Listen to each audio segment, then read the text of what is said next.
As he said goodbye to his daughter in the coffin, the father noticed a tear and was shocked.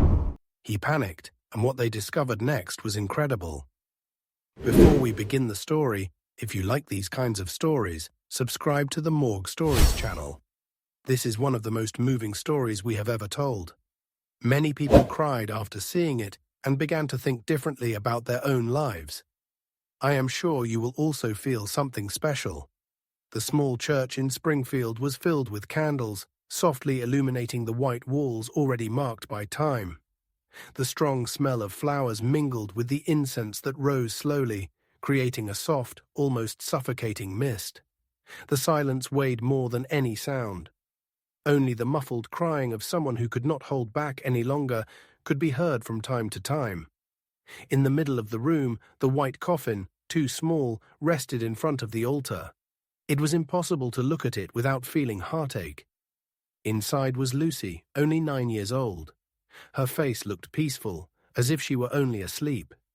It was hard to believe that this girl with bright eyes, who just 2 days earlier had been running around the square, was now lying there motionless. Raymond Ortega, her father, remained standing in front of the coffin. He was 40 years old, but he looked like he was carrying 100 on his shoulders.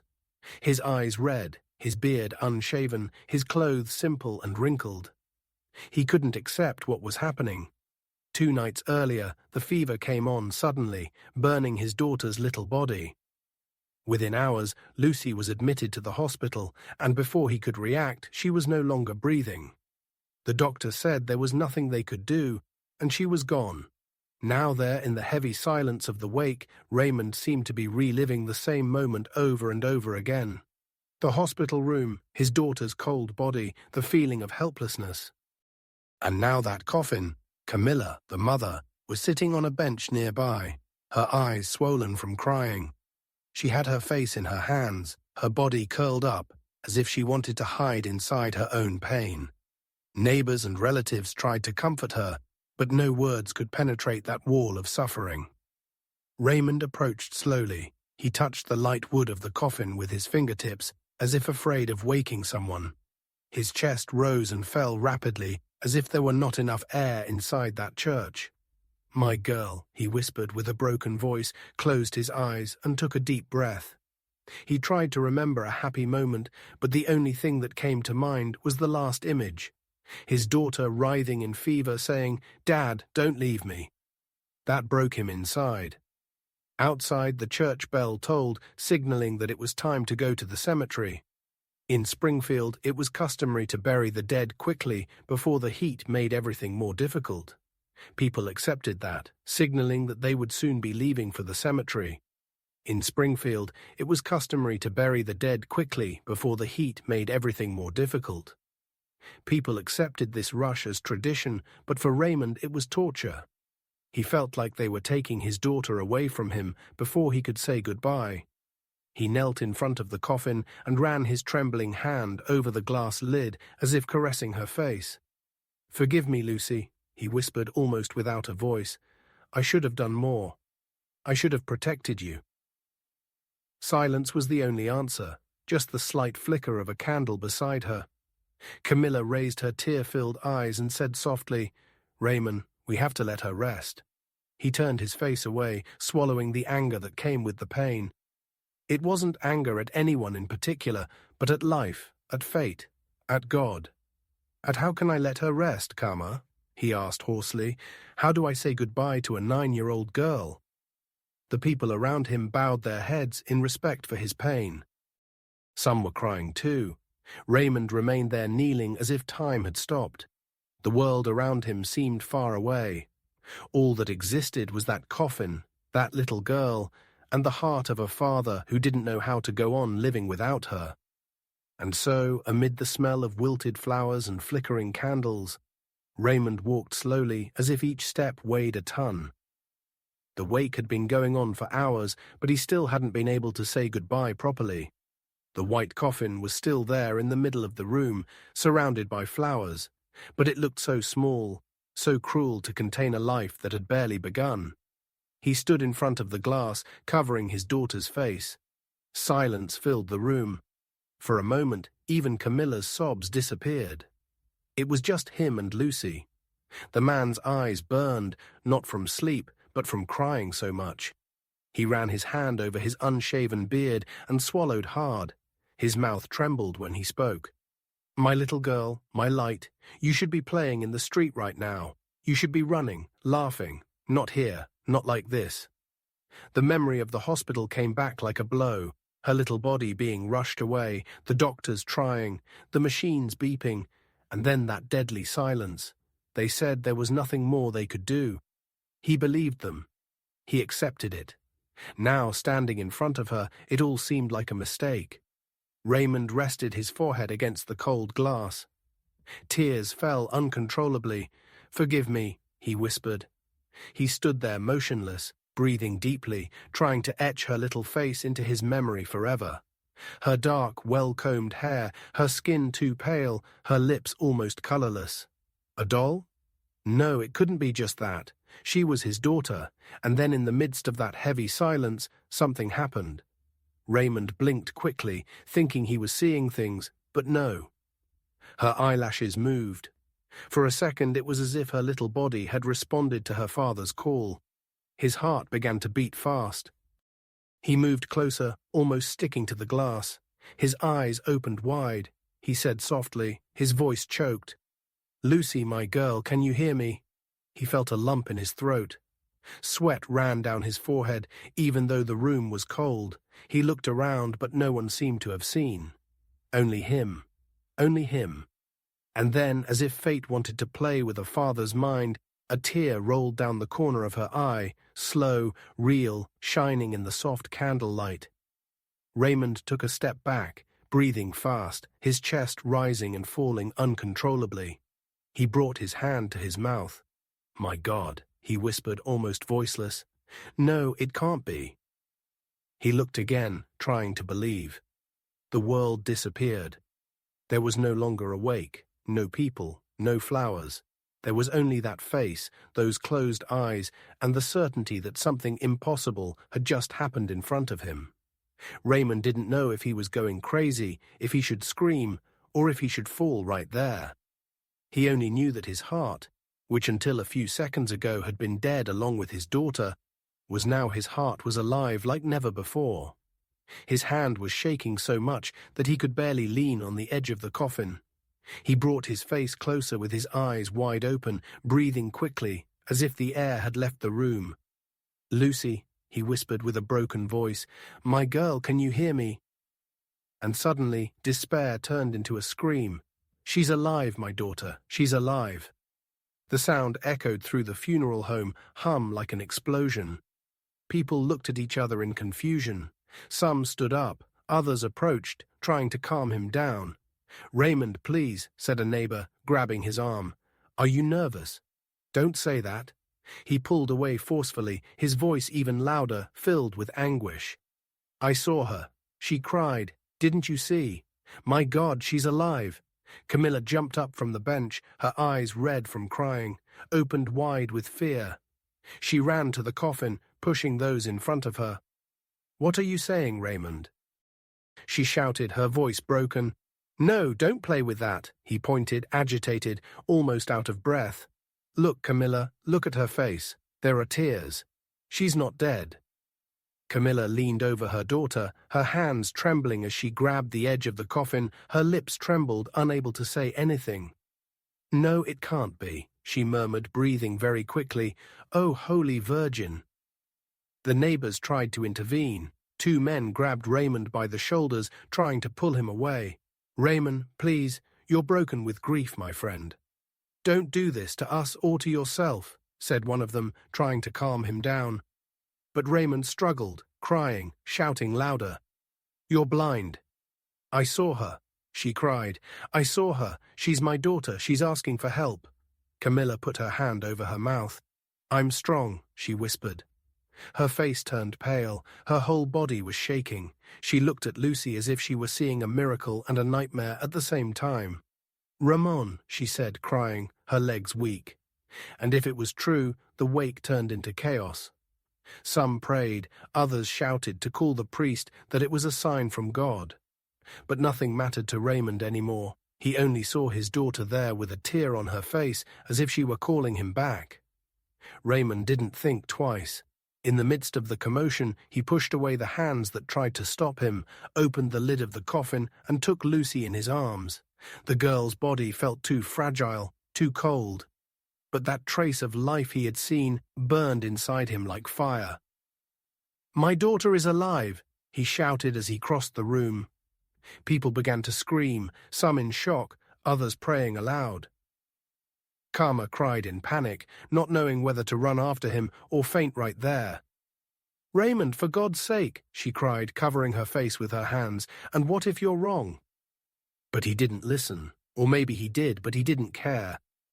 He ran out of the church with Lucy clutched to his chest, as if he were afraid someone would take her away from him again. Outside, the bright sun blinded him. Raymond opened the car door with difficulty, laid his daughter on Camilla's lap, and got behind the wheel like a madman. "Hold her, Camilla, hold her tight," he said with a trembling voice. "I'm taking her to the health center. She's going to live. She's going to live." The engine roared and the car shot down the dirt road. The stones hit the tires, raising dust. Raymond accelerated like he had never done before, overtaking carts and motorcycles, ignoring signs, horns, everything. Sweat ran down his face, his hands firmly gripping the steering wheel. Camilla, with her daughter in her arms, was shaking. He caressed Lucy's face, murmuring prayers almost without a voice. Our Father, he repeated between whispers. "Please, sir, don't take her away." Raymond glanced back, watching the scene, his heart tightening. "Don't let go, Camilla. Don't let go," he said. At every turn it seemed as if the car was going to veer off the road. The trip that normally took 40 minutes he made in a flash. The speedometer climbed, the engine groaned, but nothing could stop him. "Hang on, my baby. Hang on, please," he murmured as if Lucy could hear him. 18 minutes later, the car slammed on the brakes in front of the health center. Raymond got out, almost knocking over the door, took his daughter in his arms, and ran inside, shouting, "Help her, please check her. My daughter is alive." Nurse Martha, a middle-aged woman, ran toward him, confused by the scene. "Sir, please calm down," she said, trying to understand. "What's going on?" Raymond trembled desperately. "She's not dead. I swear she's not dead. Check her." Martha looked at the girl, hesitated for a second, but immediately put her fingers on her neck. Her expression changed immediately. She turned pale, her eyes wide open. "My God," she whispered, "she has a pulse." Raymond almost fell to his knees. I told you. Camilla put her hands over her mouth and cried loudly, sobbing like never before. Suddenly, the small room became a whirlwind. 2 doctors came running in, bringing equipment, asking for a stretcher, asking for space. They laid Lucy on the bed, connected machines, adjusted masks, everything so fast that it was impossible to understand. Raymond watched without blinking, his hands on his face, murmuring softly, "Thank you. Thank you." Martha looked at him, her voice still trembling. "Sir, yes, she's alive, but she's in a deep coma. Something made her body stop reacting." Raymond didn't hear the rest. He could only hear those words. "She's alive." He fell to his knees on the cold floor, with tears falling like rain as the sound of machines filled the room. Camilla leaned against the wall, exhausted, crying as if all the air had been knocked out of her body. And in that moment, amid the chaos, the rush, and the fear, the impossible had happened. Lucy was still there. Life, however fragile, was still hanging on. Hours passed since the doctors confirmed that Lucy was alive. Raymond paced back and forth in the small health center, his hands sweaty and his heart beating so hard that he could hear it in his ears. Camilla didn't leave her daughter's side, caressing her face, waiting for any sign. Nurse Martha appeared with a chart in her hands, but her face said more than any paper. She took a deep breath before speaking. "Mr. Raymond, we need to talk." He approached her, distraught. "Please tell me she'll wake up soon." Martha looked down. The tests showed something strange. The girl didn't get sick from a fever. We found traces of a compound in her blood, something that paralyzes the nervous system. It's rare, synthetic. It's not something you find easily." Raymond was speechless. He opened his eyes in surprise. "You're saying that someone did this to her?" Camilla raised her head, tears falling again. "It can't be," she whispered, her voice trembling. "My daughter poisoned." Martha hesitated but didn't hide it. "We don't know yet. It could have been an accident." But Raymond clenched his fists. His whole body was shaking. And who would do something so horrible? To a little girl. Silence filled the room. Camilla hugged Lucy tighter, as if she could protect her even though she was unconscious. Martha tried to stay calm. "She needs to be transferred. We don't have the necessary equipment to care for such a delicate case.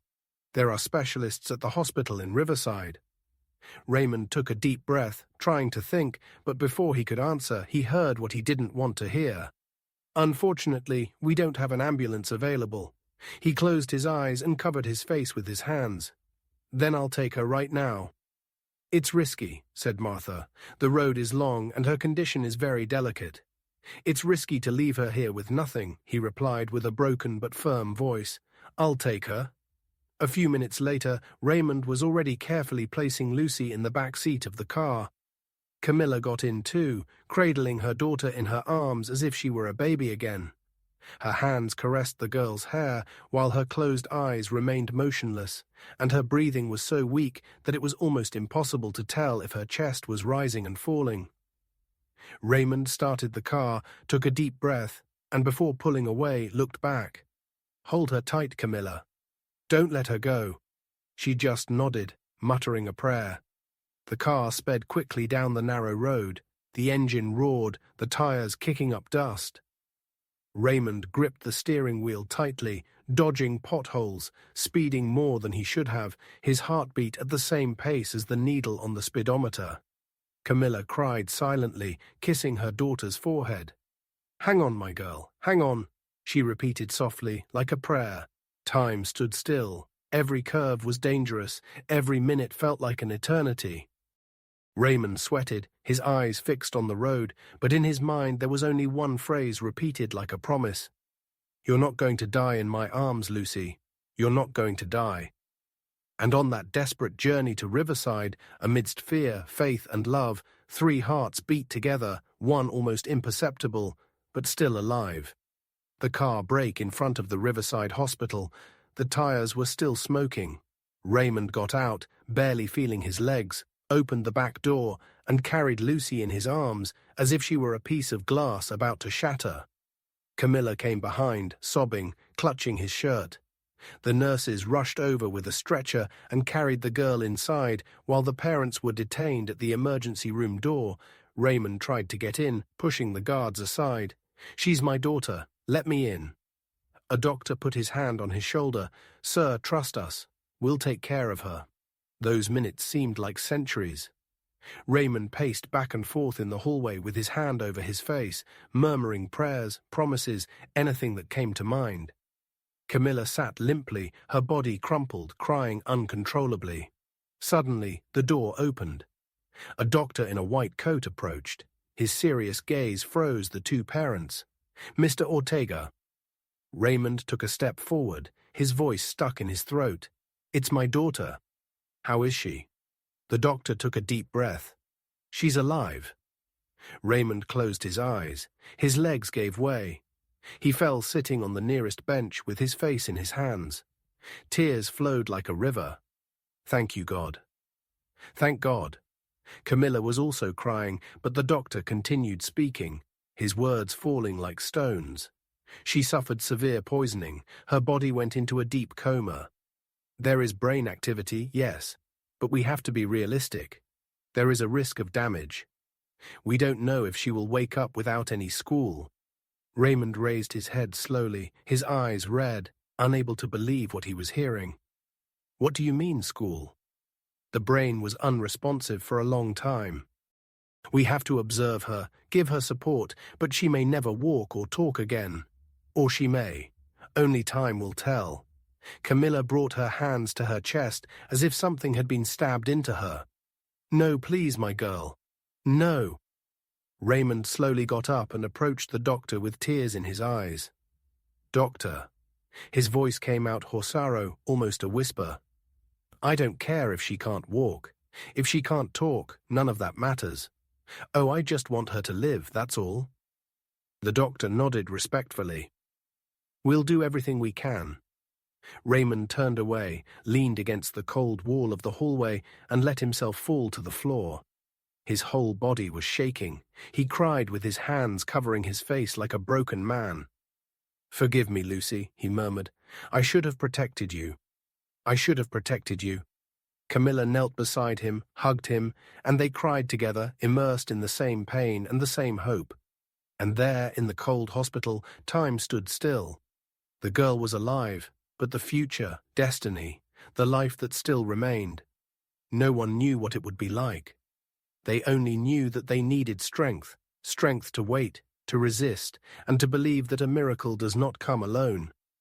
Camilla sat on the hard chair in the hospital room, her eyes fixed on her daughter's pale face. Lucy was connected to machines. She breathed slowly, almost without moving, as if she were trapped somewhere between life and silence. Raymond slept curled up in a chair nearby, tired from fighting so hard that day. But Camilla couldn't rest. Her heart ached and her mind wouldn't stop racing. The doctor's words sounded like a hammer to her. It was poisoning. Someone did it on purpose. She closed her eyes and clenched her fingers together until they almost hurt. Then, as if someone had pulled a thread inside her memory, she remembered that Lucy had spent 2 days with Julian, her biological father. It was just a week before the fever. He had gotten permission from the judge. Visitation rights, they called it. She hated that word. She hated even more what it meant to hand over her daughter to a man who had promised never to let them near her again. Camilla sighed deeply. She went back in time. She remembered when she was still pregnant 9 years ago. Discovering Julian's betrayal was like a stab in the back. She told the whole family, exposed him, embarrassed him in front of everyone. The man who swore eternal love left her for another woman. While her belly grew, the whole town found out. He became a laughingstock. He lost his job. He lost respect. And she never forgave him. Then Raymond came into their lives. He accepted Lucy as his daughter from day one. He cared for her, protected her, loved her as if she were his own flesh and blood. But one day, Camilla had to tell the girl the truth. Lucy cried. She couldn't understand. How could Dad not be my dad?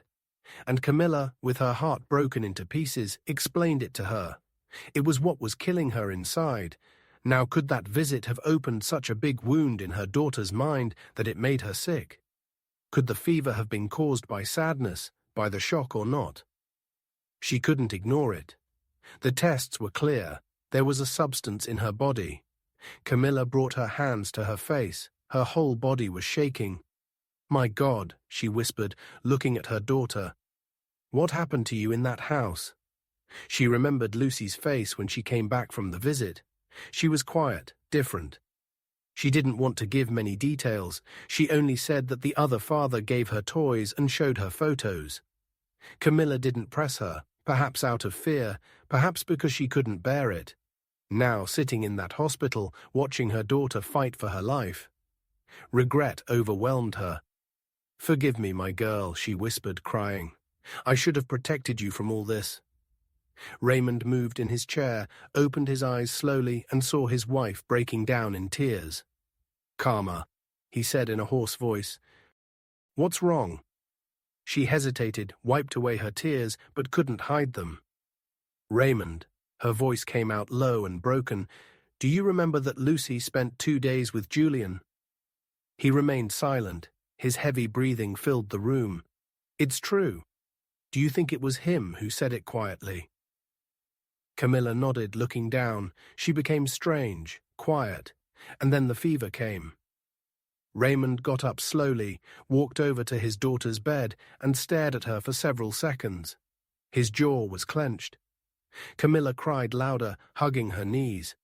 I don't know, Raymond. I don't know. All I know is that since he came back, she hasn't been the same. Silence filled the room. Only the slow beeping of the machine broke the scene. Raymond closed his eyes, took a deep breath, and ran his hand over his forehead. My God, if he did something to her. His voice trembled with pain and rage. If he laid a finger on her, Camilla sobbed, hiding her face in her hands. And in that cold room, between the sound of the machines and the tears, a question burned in the hearts of both of them. Lucy was sick from the pain of a truth she should never have known, or from something much more cruel. It was already late afternoon in Riverside when Nurse Martha entered the room, carrying a clear plastic bag in her hands. Inside were Lucy's things that had been collected at the health center before the transfer. Small things, a rag doll, a blue notebook with scribbles, a faded pink bow. Camilla looked up when she saw the bag. These are her things that they forgot at the health center, Martha explained in a low, respectful voice. I thought you might like to have them. Camilla took the bag carefully, as if she were touching something sacred. She took out the doll, kissed it, and hugged it against her chest. Raymond remained silent, watching with tears in his eyes.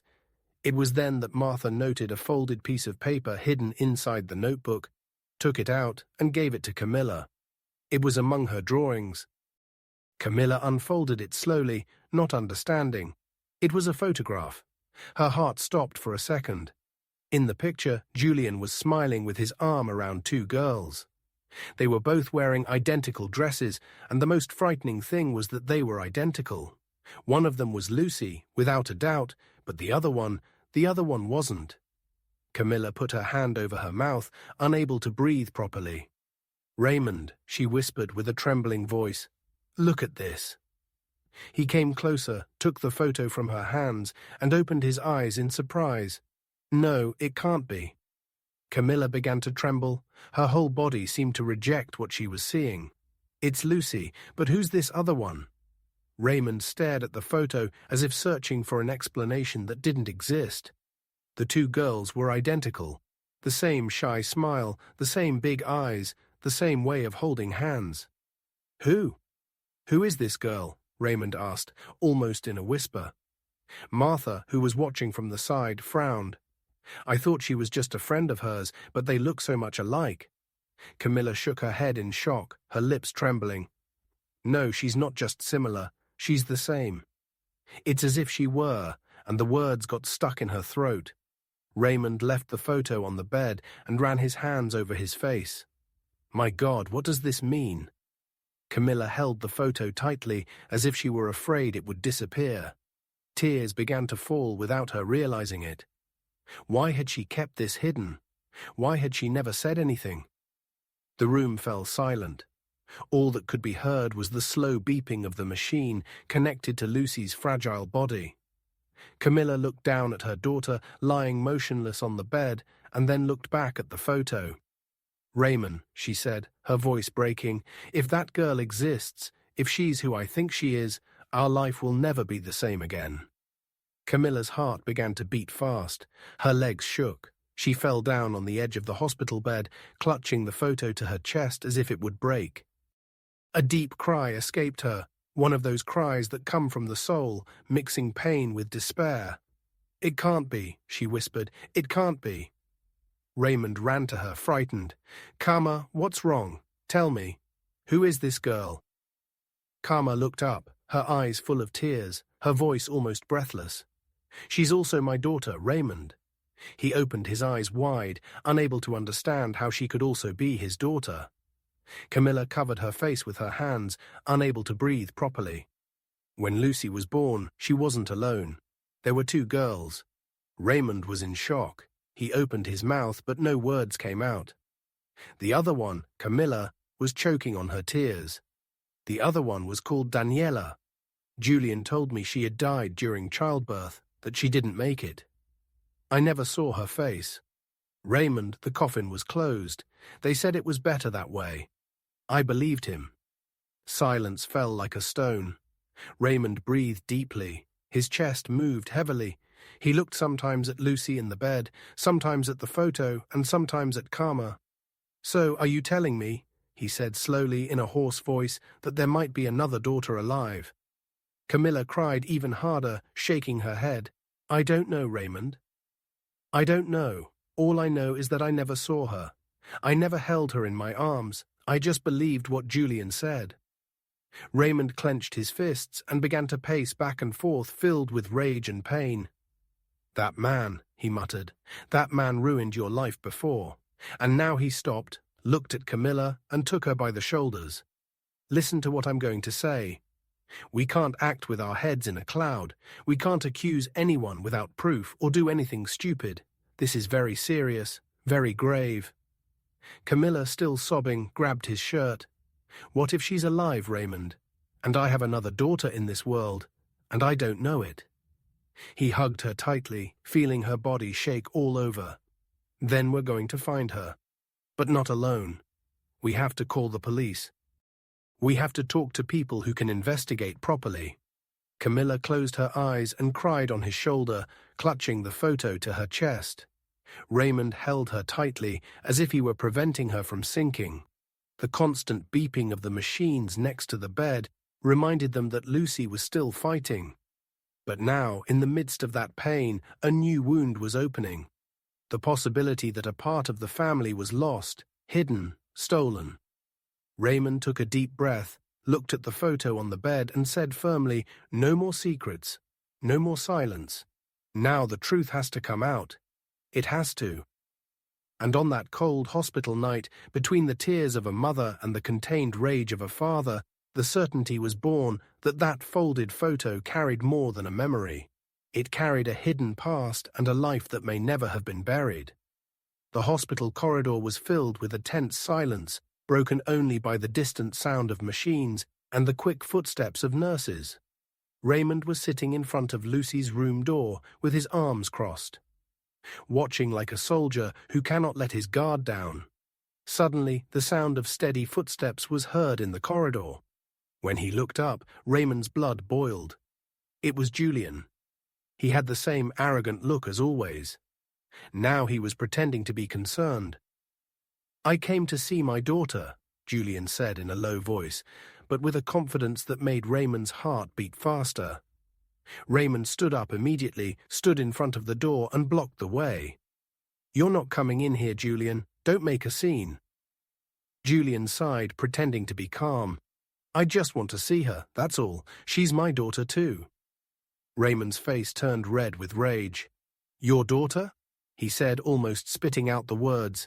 "You lost that right the day you abandoned the two of us." The tension rose. Camilla, who was inside the room, heard the voices and came running out. When she saw Julian standing there, she opened her eyes in surprise. "You," she shouted, her voice trembling with fear and hatred. "How did you have the nerve to come here, Camilla?" Julian raised his hands as if asking for calm. "I just want to see Lucy. I didn't come here to fight." "Liar." She went after him, but Raymond grabbed her by the shoulders. "You're not going near her." The noise attracted the attention of nurses and patients. People began to come out of the rooms to look. The hallway, previously quiet, became a place of shouting. "Get out of here now," Raymond shouted. "Before I throw you out myself." Julian didn't move, just hardened his face and said, "She's my daughter. You can't stop me from seeing her." Camilla cried and trembled all over. Raymond took a step forward with his fists clenched when two hospital guards appeared. "Gentlemen, calm down," they said, trying to separate them. Raymond pointed at Julian with his finger. "Call the police now. This man can't be here." The atmosphere became very tense. The screams could be heard throughout the floor. Some patients prayed quietly in fear. A few minutes later, two police officers arrived. They told everyone to step aside and asked for identification. Julian lifted his chin, trying to look calm. "I'm not committing any crime. I just wanted to see my daughter." Raymond was shaking with rage. His voice was from shouting, "That girl is between life and death because of people like you.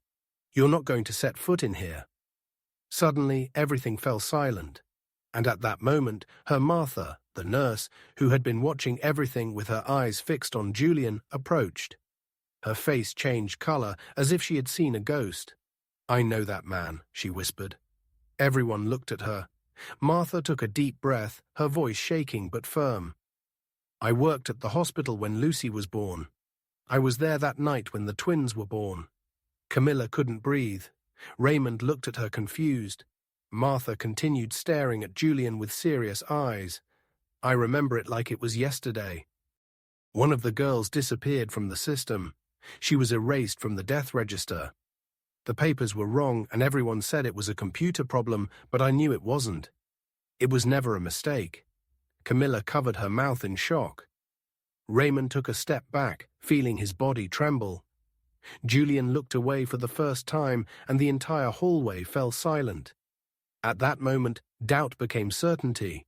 The hidden past was about to explode and no one could ignore it anymore. The hospital clock read almost midnight when the doctor returned to the room holding a thick folder of test results. His face was serious, heavy, as if he were carrying news that was difficult to tell. Raymond and Camilla stood up at the same time, both with red eyes from crying, their hearts beating very fast. Raymond swallowed hard. "Doctor, tell us what you found." The doctor opened the folder and took a deep breath. "We did detailed blood tests on Lucy. What we found leaves, no doubt. She was exposed to a toxin, a chemical used to make the body appear completely paralyzed." Camilla covered her mouth in shock. "Total paralysis." "Yes," the doctor replied calmly. "Her heart is beating very slowly. She's barely breathing. She looks dead. It's temporary, but it can last for hours. If she doesn't get help, it can be fatal." Raymond took 2 steps back as if he had been hit. "Are you saying someone injected her with that?" The doctor closed the folder and looked at him firmly. "That substance doesn't just appear out of thin air. It's not a common medication. You can't buy it anywhere. It was administered by someone who knew what they were doing." Raymond felt the ground slipping away from under him, ran his hand through his hair, and began to pace back and forth, breathing heavily, his chest rising and falling very quickly. "My God," he whispered, almost out of breath. They were going to bury my daughter alive." The words hung in the air, filled with horror. Camilla cried silently, hugging herself, repeating under her breath, "It can't be. It can't be." Raymond couldn't take it anymore. He leaned against the cold wall of the hallway and let himself fall to the floor, his face in his hands. Tears streamed down his face uncontrollably. But they were different. They weren't just tears of pain, they were tears of rage, of not being able to believe it, of not being able to do anything. "Like I'm trash," he said in a broken voice, "as if my daughter was worth nothing, anything." Martha, the nurse who was watching everything closely, came over and knelt in front of him. She placed a firm hand on his shoulder. "Raymond, listen. She didn't die. They couldn't erase her. Do you know why?" He looked up, his eyes filled with tears, trying to understand. "Because she fought," said Martha in a soft but firm voice, "because she wanted to live. She survived, because of the love she feels for you." The words hit him like an arrow. Raymond cried harder, but now he wasn't alone. Martha was hugging him. Camilla also knelt down and hugged him from behind. The 3 of them united by pain and hope. In that hospital hallway, the night was very heavy. But one thing became clear in the midst of the darkness. Lucy was still there fighting death, showing that not even the cruelest poison can overcome the power of true love. It was early morning when 2 hospital workers in charge of cleaning the pediatric ward found something strange in the trash cart. Inside a black bag hidden among gauze and used syringes was a small transparent bottle. The label was almost worn away, but some letters could still be read in Spanish and English, technical words that were not from any common medication. One of the men frowned and held the vial up to the white light in the hallway. "Hey, this isn't normal medicine." The other older worker looked at it and got scared. "This shouldn't be here. We have to take it to the doctors." A few minutes later, the bottle was in the hands of Nurse Martha. She recognized it immediately. Her heart began to beat faster. "It's the same," she whispered, showing it to the doctor on duty. "The same compound they found in the girl's blood." The news spread quickly. The director of the hospital ordered an immediate review of the security cameras. In a small office in front of a black and white screen, Raymond and Camilla were present. They were breathing heavily as if the air had been removed from the room. Martha and a local police officer were with them reviewing the video. The images showed the pediatric ward corridors on the day Lucy arrived. Time passed quickly, nurses running, doctors coming and going until a familiar person appeared. "Pause," said Martha, pointing to the screen. "It's him." Raymond approached the screen, his face filled with rage. Julian was there. Julian was walking down the hallway wearing a dark jacket, his hands in his pockets. He looked from side to side as if waiting for the right moment. He approached the door to Lucy's room, stopped, hesitated. Then he tried to open the door slowly, but he couldn't get in. The recording showed nurses passing by all the time, Martha entering sometimes, even Raymond leaving and coming back. There was never a moment when the room was alone. "He didn't go in," Camilla said in a low voice with tears in her eyes. Thank God he was never alone with her. But Raymond couldn't take his eyes off the screen. He felt the blood boiling inside him. But he was here. He came. He tried. The police officer jotted down some quick notes. This confirms that he was at the scene. And now with the jar they found, the pieces are starting to fall into place. Raymond clenched his fists so tightly that his knuckles turned white. That man wanted to kill my daughter. He wanted to see her buried alive. Camilla, in shock, covered her face and cried loudly. Martha put a hand on her shoulder. "You're not crazy. The evidence is coming out." The silence that followed was very heavy. Raymond took a deep breath, trying not to explode. Camilla was shaking, and there in front of the screen, and that dirty jar found in the trash, the truth began to come out like an open wound. Someone had planned everything, and Julian was increasingly at the center of that darkness. The private hospital room was silent, lit only by a yellow light from the ceiling. Raymond and Camilla were sitting next to each other, but they weren't saying anything. He stared at the floor with eyes red with rage and helplessness. She held between her fingers the crumpled photo of Lucy and the unknown girl, as if it were the only proof that she wasn't going crazy. In the midst of this heavy atmosphere, the door opened slowly. A woman with a worn leather folder under her arm entered. It was the social worker in charge of the case. She walked with firm steps, but her face showed the seriousness of someone who brings difficult truths.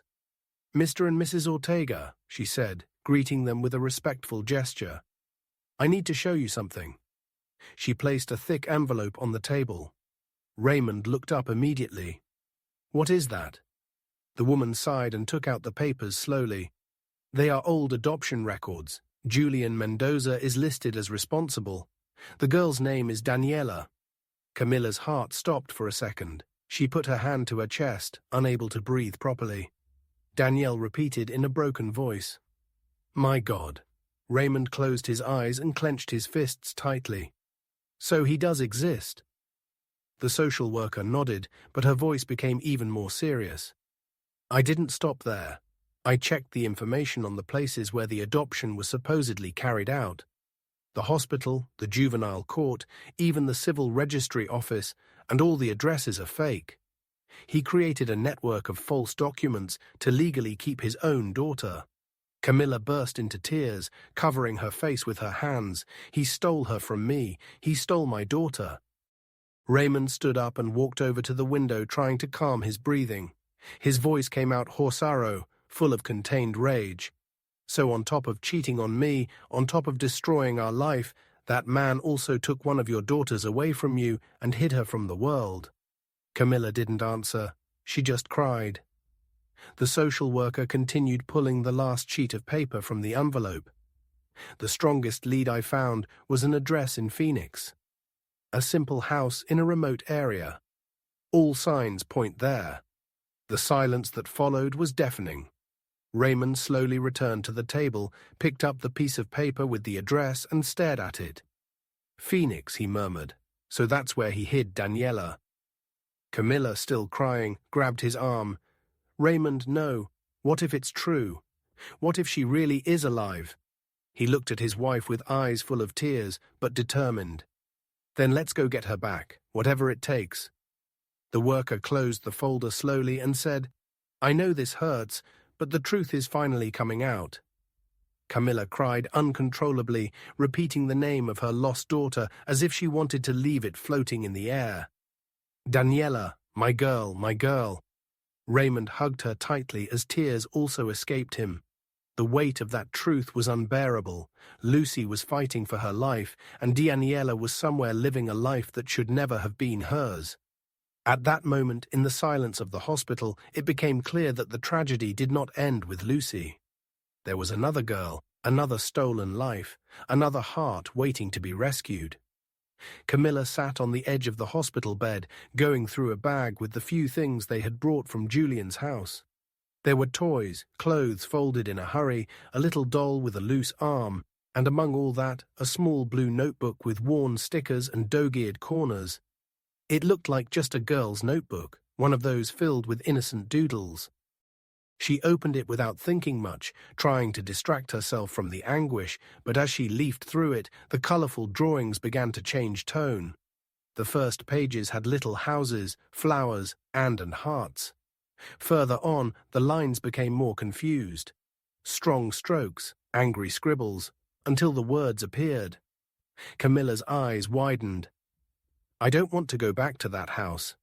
His hand trembled. He turned the page quickly. Another drawing, a little girl next to a tall man with no face. Below it the phrase, my new dad pricks me with something ugly. His heart began to beat very fast. A chill ran down his back. His hands turned cold. My God, he whispered, putting his hand to his mouth. Lucy. Tears fell without her realizing it. She kept looking, desperate, finding more drawings full of pain hidden among the little girl's drawings. Small figures crying, words written in fear. I'm scared. I want to go to Mommy. Raymond entered the room at that moment and saw Camilla trembling with the notebook in her hands. What happened? He asked, already afraid of the answer. She raised the notebook with trembling hands. Her eyes were filled with tears. Look at this, Raymond. Our daughter wrote this. He took the notebook and began to read. With each sentence, his face grew more serious, his gaze heavier. When she got to my new dad, he pokes me with something ugly. He closed the notebook tightly. That bastard. His voice came out, broken. He did that to her.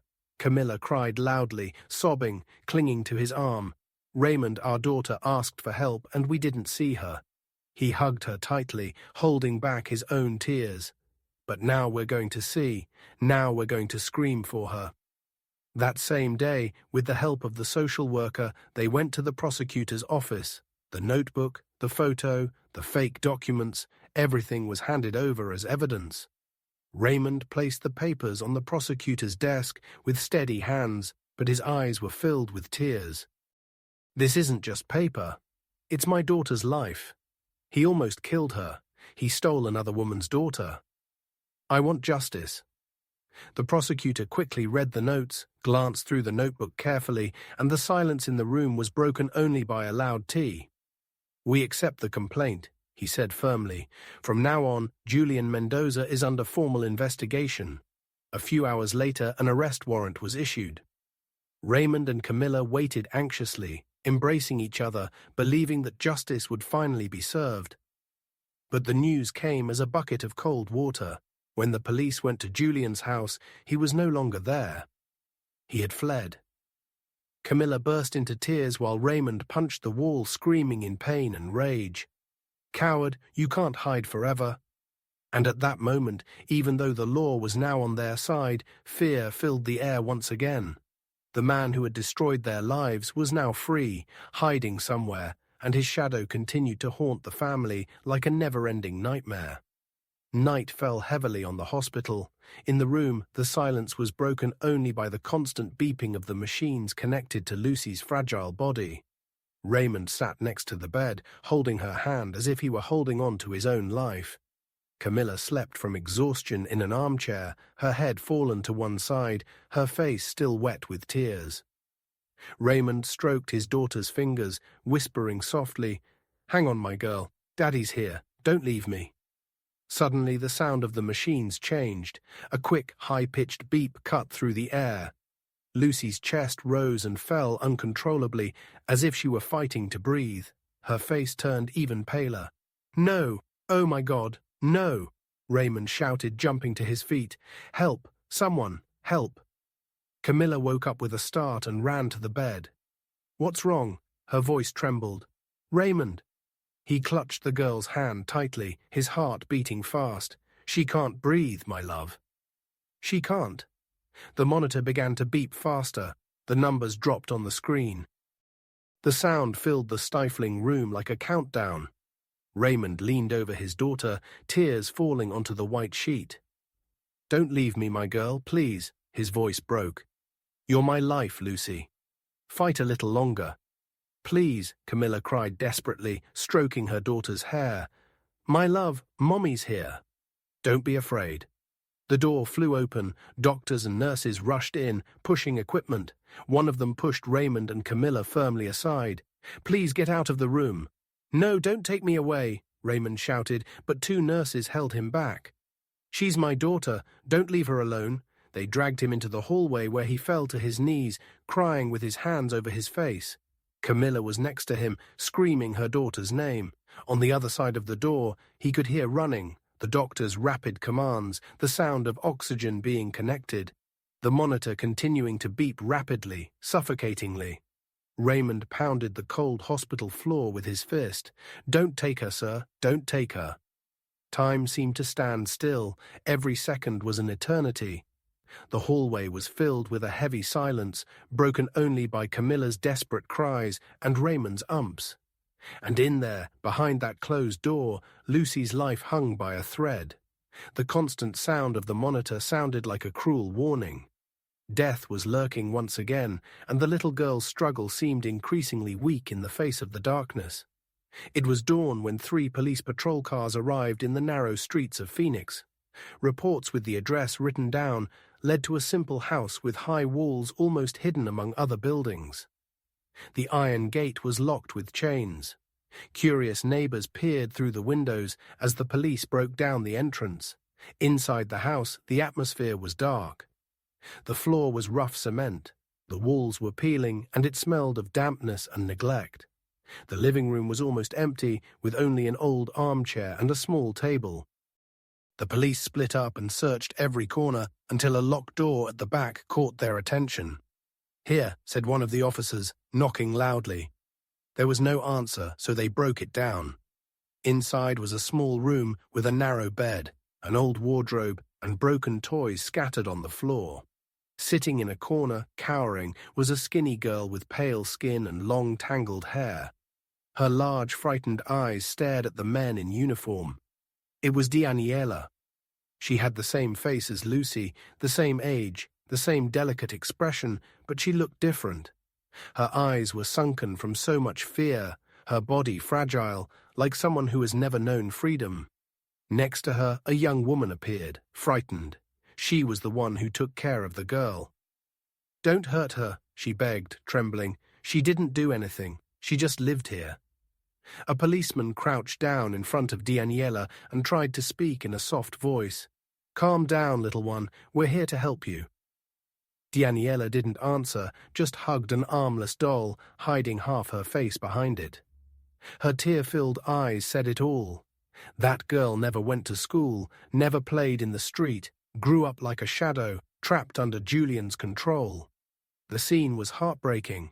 The officers carefully took her out of the car, covering her with a jacket. Daniela looked around confused, as if she were seeing the world for the first time. Meanwhile, the news reached Riverside.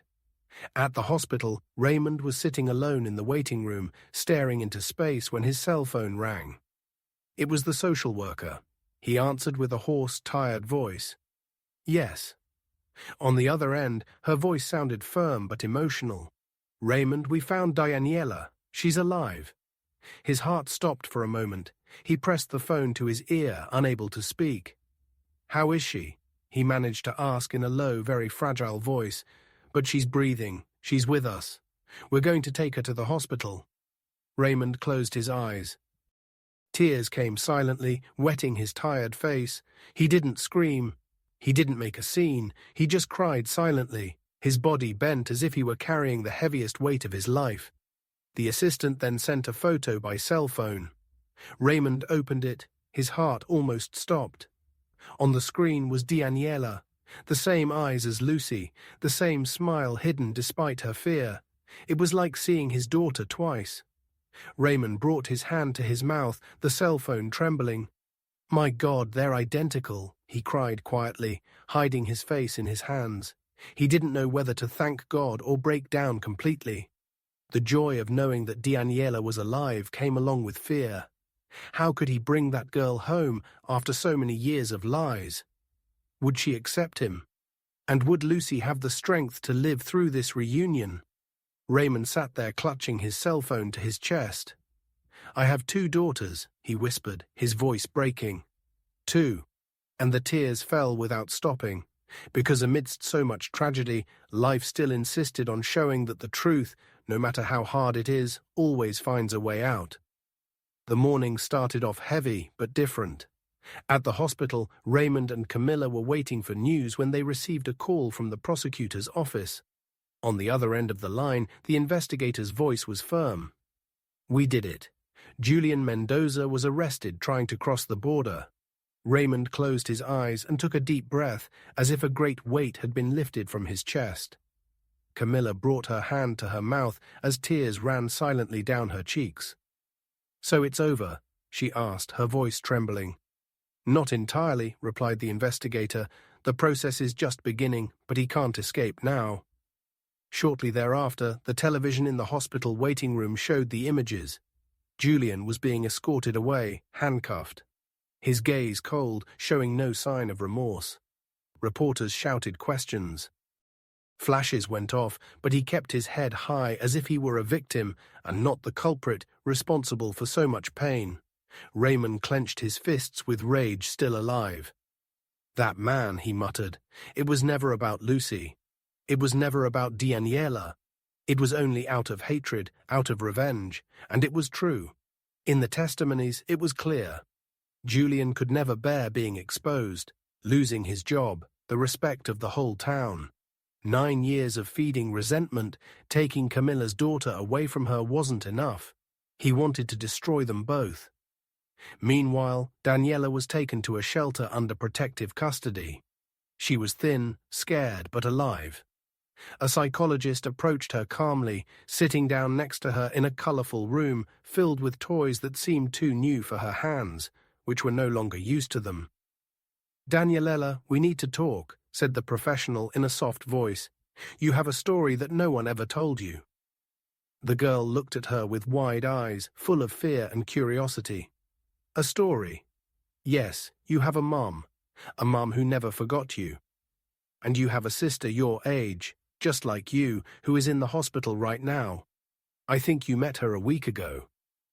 Daniela remained silent, hugging the old doll she had brought from Phoenix. The psychologist continued, "You weren't abandoned. They took you away, but now the truth is coming out." The words were delicate, but each syllable seemed to light up a little light in the girl's eyes. Back at the hospital, Raymond entered Lucy's room with weary steps. The beeping of the machine still filled the air. Her body remained motionless. He took his daughter's hand, as he did every day, and rested his forehead on hers. "My girl, they've arrested him. You're free. No one is going to hurt you ever again. All that's left is for you to come back to us." And it was in that almost imperceptible moment that it happened. A fragile movement so small that Raymond thought it was his imagination, but it wasn't. Lucy's fingers gently squeezed his hand. Raymond's heart began to beat fast. Tears immediately began to flow. "Camilla," he shouted, his voice breaking. "Karma, come quickly." She ran over, agitated, and when she saw her, she put her hands to her face and cried like never before. "She's reacting," Raymond cried, smiling through his tears. "I knew it, my love. I knew you were going to fight until the end." In that room full of machines, the impossible was happening once again. Lucy, after days of being motionless, was giving the first sign that she still wanted to live, And between pain and hope, a ray of light was beginning to stitch together what had been broken. Because justice had already taken its course. Daniela had been found, and now Lucy was also showing that she wasn't going to give up. Then, almost imperceptibly, Lucy's eyelashes moved. Camilla sat up straight with her eyes wide open. Unable to believe what she was seeing, Raymond whispered in a broken voice, "Raymond, look." He jumped up, his heart beating fast. The two leaned over the bed, and slowly, as if awakening from a very long dream, Lucy opened her eyes. Her gaze was confused. Weak but alive. "Lucy," Camilla cried and smiled at the same time. "My girl, you came back."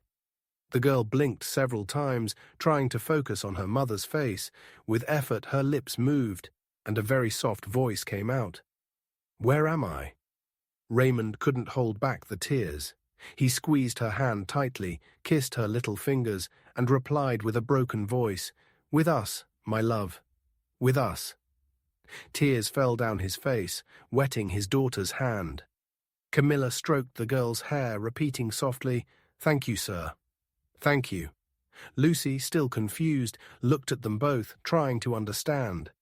Her breathing was weak, but her gaze was already searching for answers. Then, with the innocence that only a child has, she asked, "Where's my other daddy?" Silence fell like a stone in the room.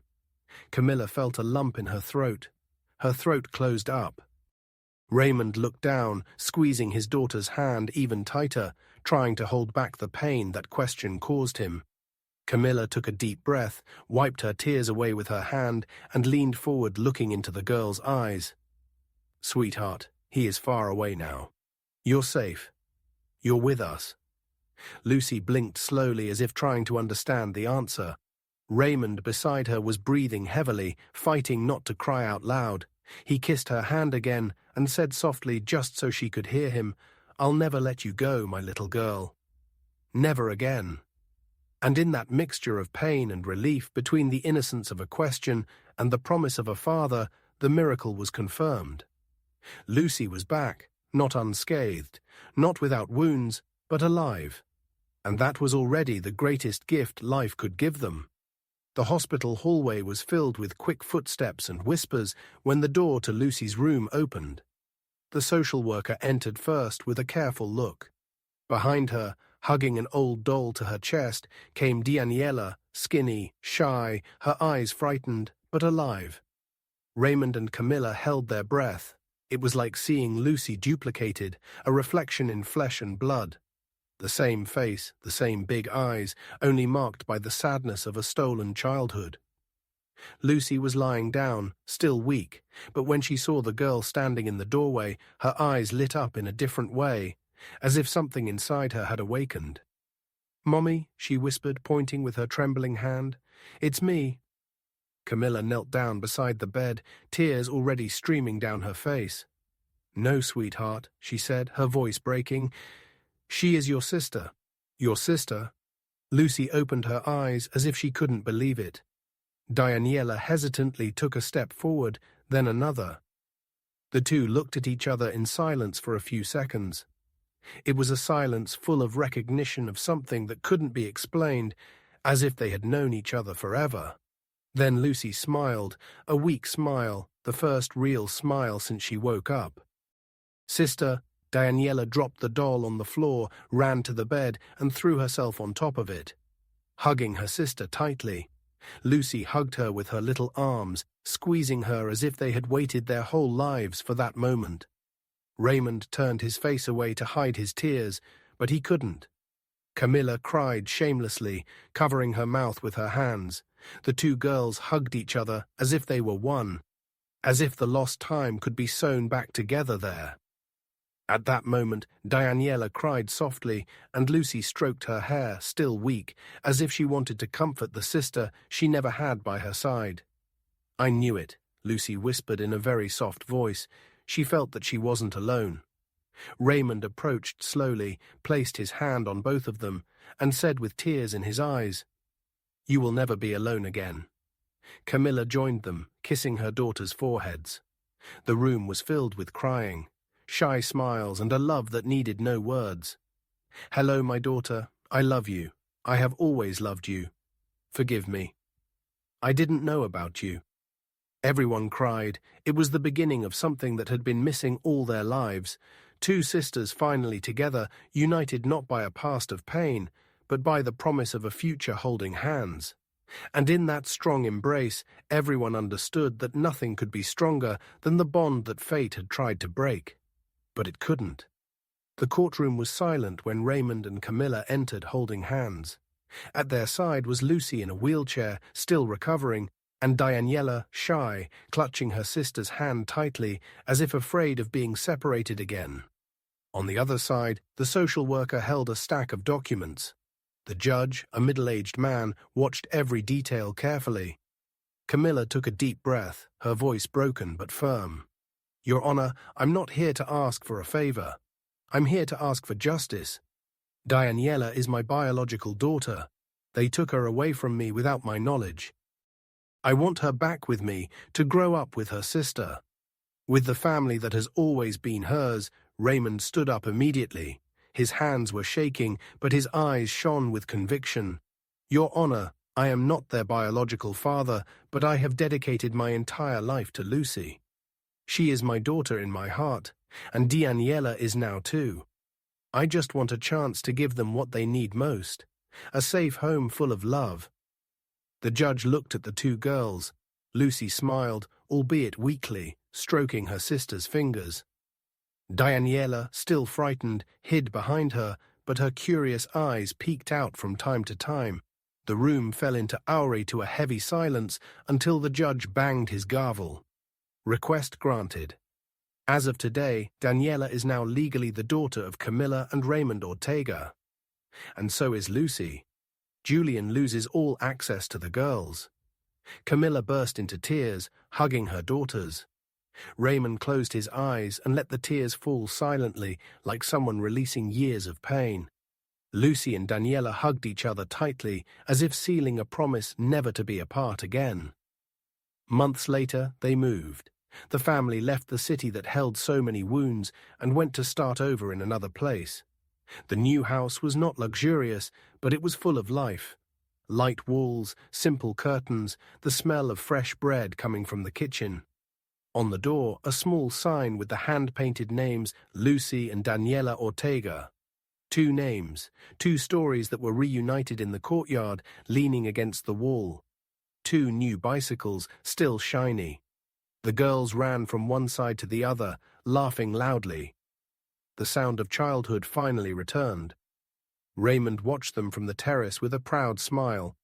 Camilla approached and rested her head on his shoulder. "We did it, Raymond," she said in a soft, emotional voice.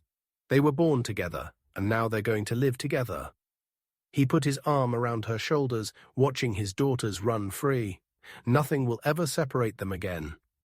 And for the first time in a long time, the house was not filled with pain. It was filled with laughter, with the future, with hearts that after so much suffering could finally heal. The sun shone softly through the hospital room window. There were no more machines connected to Lucy's body, just the smell of disinfectant mixed with flowers brought by the neighbors. She could already take short steps, still weak but smiling. It was time to leave. Raymond placed the small suitcase in the corner of the room, while Camilla lovingly folded her daughter's clothes. Daniela, sitting on the couch, watched everything with curious eyes, still getting used to the idea of no longer being alone in the world. But Lucy was focused on something else. With her tongue between her teeth and her brow furrowed, she wrote slowly on a piece of crumpled paper. The pencil slipped from her fingers from time to time, but she didn't give up. Each word seemed to carry the weight of a secret kept in her heart. "What are you doing, sweetheart?" asked Raymond, approaching with a tired smile but full of tenderness. Lucy looked up with bright eyes and hid the paper behind her back. "Nothing, Dad. Surprise." He laughed softly, stroking her hair. Minutes later, when the nurse came in to hand over the last discharge papers, Lucy called her dad with a shy gesture. She gave him the paper folded in four, her hands trembling, but her gaze determined. "This is for you." Raymond frowned, opened the paper slowly. The girl's handwriting was crooked. Some words crossed out, but the message was clear. Thank you for not leaving me alone. Thank you for not letting me die. I'm happy. His heart broke. Raymond brought his hand to his mouth, his eyes filled with tears, unable to say anything. The tears ran down his cheeks, wetting the paper. Camilla came over, reading over Raymond's shoulder, and also began to cry. She hugged her daughter tightly, repeating, I love you, my girl. I love you so much. Raymond knelt down next to the bed, still holding the paper in his hands, and kissed Lucy's forehead. No, my love. Thank you. Thank you for fighting. Thank you for coming back to me. He folded the paper carefully as if it were a treasure and put it in the pocket of his shirt right over his heart. It will stay here forever, he said, tapping his chest. I'll never take it out of here. Lucy smiled and Daniela came over to hug her sister. The three of them joined in a tight embrace while Raymond, still on his knees, wrapped his strong arms around them all. The room, which had so often been a place of pain, was now filled with love. And in Raymond's pocket, that little piece of paper became an eternal reminder. Life, although fragile, is the greatest miracle. And if it were you, if you were the father, would you have the courage to believe in the impossible? To listen to your heart when everyone said it was crazy? And if you were the mother, would you have the strength to face secrets from the past, even if they hurt like an open wound? And if you were Lucy, would you have fought to the end even though everything seemed lost? Write in the comments what you would do in the place of Raymond, Camilla, or even Lucy. Your opinion can touch the hearts of many people who will also read this. And don't forget, if this story moved you deeply, click the bell to receive future videos. Here you will always find stories that excite, that make you cry, but also make you believe that life can still surprise you. Now take a look at the videos on the screen. See you in the next.